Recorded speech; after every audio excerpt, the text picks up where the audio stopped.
we know Canelo is a draw, no matter what. But it seems like there's like a big drop after that. Is it going to be in trouble if it's not Canelo? Or are we going to have trouble finding a next guy that can kind of carry the sport like Manny and Floyd did? Well, it's you know, like I would say, maybe pound for pound, Crawford, but it's hard, you know, for him to get those opponents. You know, Pacquiao got him at the perfect timing. You know, from 130, he was already fighting the Morales, Barrera, Marquez. 35, they were all there. 40s, 47, you know, they were all there. So that's why Pacquiao became a superstar, big, huge pay-per-view guy.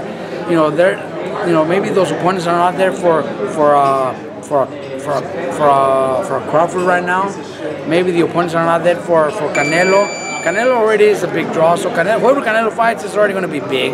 I think maybe not as big as fighting Triple G, but they're big. You know, he fights in Dallas against that guy from Europe. I don't even remember his name, and it was still good. Big numbers on the gate and everything. So Canelo's already a big name. But it's hard to get that younger guy to become like Pacquiao did. You know, it's not going to be easy. There's Mikey. I mean, was it part of that desperation? Because it looks like the opponents aren't there for him either. Was this somewhat of a desperate move when he tweeted out me and Cotto in December? Well, not a desperate move because, you know, we're not desperate. Mikey could continue fighting the way he's doing right now. At 135 against Linares, that's already a big fight. You know, maybe not a pay-per-view fight, but it's a big fight. Then he goes back to goes to 140, wins a title there, and eventually moves. You know, it'll be a slower process. But Mikey really meant it. Yeah. Mikey really meant that he wants to fight Cotto, and some people.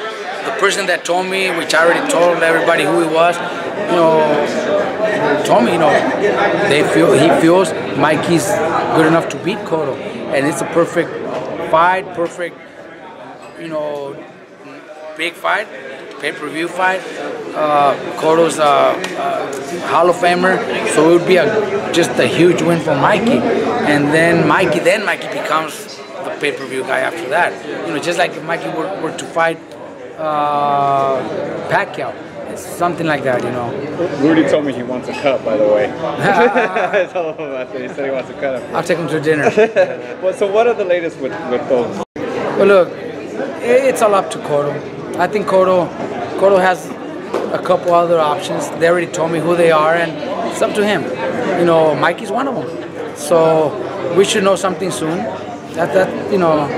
That's where we're at right now. We should know something soon, the next few days. The other options that you know, are they as appealing as, say, a Garcia? You know, I don't know. You know, it depends on how much or how. Is it money or just a win or just a big fight at Madison Square Garden? It depends on Cotto, you know.